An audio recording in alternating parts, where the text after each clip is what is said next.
Welcome back to another Reflect News video. My name is Brendan Plank. I am the founder here at Reflect. Today we're going to be talking about Joe Biden's speech at the United Nations. But before we get into that, just a reminder, you can sign up to become a member of this channel, which really helps us get away from the corporate overlords, which is Google and YouTube, because they have proven time and time again to be completely irresponsible with their monetization of channels. 2 years ago, they wiped out monetization of this channel, forced me to delete all of the content I had because it matched like ABC News's coverage of the Senate, totally favoring these other large corporations and screwing over the small guys. So I'm taking this channel as far away from YouTube and Google monetization as I can. If you want to help do that, sign up, become a member, and get some cool perks that go along with it. Now, getting into Joe Biden's speech, fantastic. What a real leader sounds like. We've been missing this for 4 years because for the past 4 years, we've had to deal with an orange buffoon who was egotistical, selfish, a sociopath, a narcissist. I mean, the list goes on of the psychological problems with that piece of tanned garbage that we had leading this country. That was not the case today. Joe Biden made the case that if we work together as a global community, we can overcome problems. We can overcome COVID-19. We can overcome the issues with climate change. We can overcome the problems that we will face with the technologies around the world, technologies that can be used for good, for elevating people's voices, for bringing people together, but can also be harnessed by governments, by selfish governments, by dictators, by autocrats, to suppress votes, to suppress voices, to suppress minorities. Now, Joe Biden didn't spend a lot of time talking about the negative aspects in the world. He focused a little bit on, he called out Chechnya and Cameroon for their LGBTQ, the treatment of those people in their nations. He spent a few seconds saying to Russia, look, we don't want a Cold War. We don't want the rigid blocks that we've seen in the past. But other than that, this speech was really focused on people who want to work with the United States, reminding the world that the United States is back. And we are not here to say that, America first and, what we want is ahead of the rest of you. No, it's we're going to work together.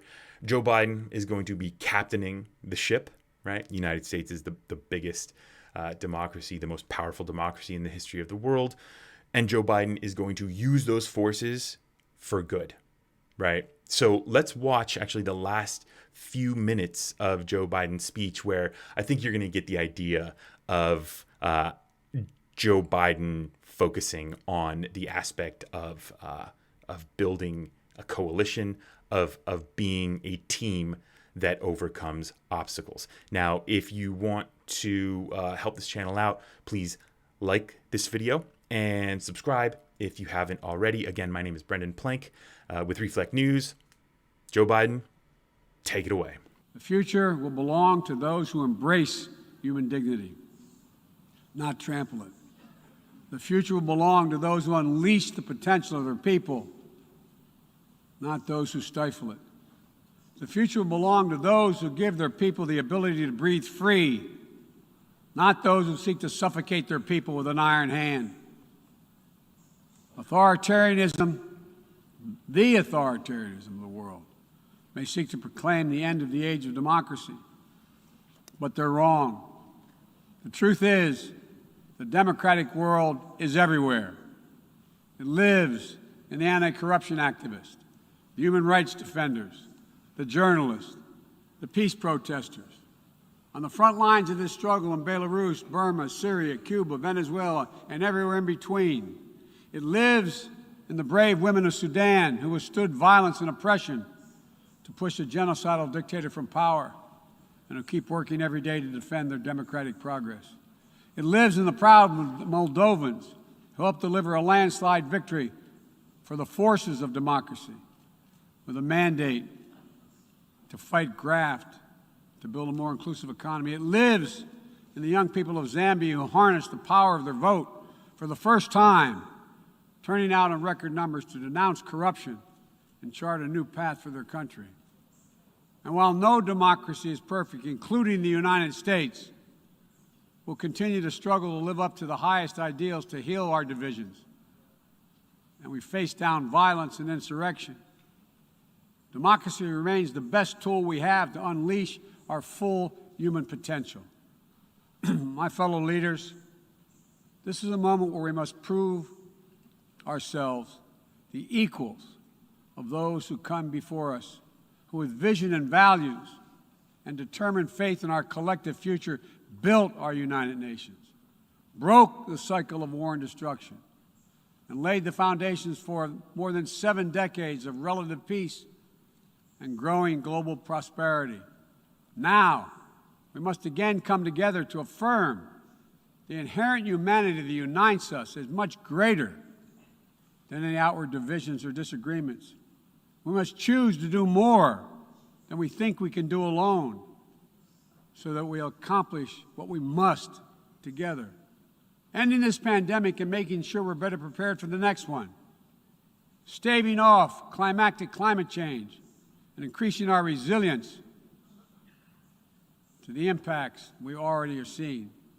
Ensuring a future where technologies are a vital tool to solving human challenges and empowering human potential, not a source of greater strife and repression.